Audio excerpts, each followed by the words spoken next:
Matagumpay na nagsagawa ang Naval Forces Southern Luzon sa pamamagitan ng Civil Military Operations Unit Southern Luzon ng Information and Education Campaign for West Philippine Sea, MULAT.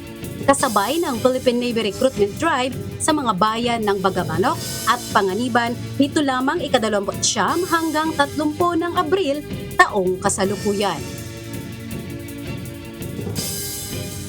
Isinagawa ang aktibidad katuwang ang lokal na pamalaan ng Bagamanok, Catanduanes State University Panganiban Campus at Sangguniang Kabataan.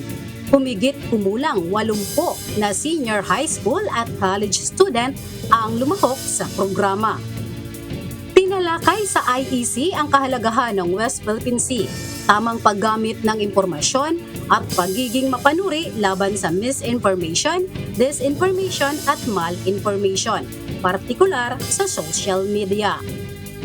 Binigyan din ang kahalagahan ng Eastern Seaboard sa ekonomiya, disaster response, national defense at food security ng bansa. Kasabay nito, isinagawa rin ang Philippine Navy Recruitment Drive upang ipakilala sa mga kabataan ang mga oportunidad sa marangal na paglilingkod sa Philippine Navy.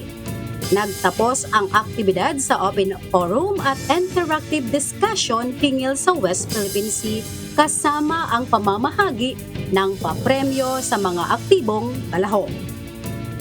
Sa pamamagitan ng MULAT campaign, patuloy na isinusulong ng NAVPORSOL ang maritime awareness, makabayang pananaw at aktibong partisipasyon ng kabataan bilang suporta sa nation building at pambansang seguridad. Mula rito sa Bagamanok, Catanduanes, ako si Journalist 3rd Class Mylene M. Estaras, Philippine Navy, nag-uulat para sa Balitang NAVPORSOL. West Philippine Sea, akin ba?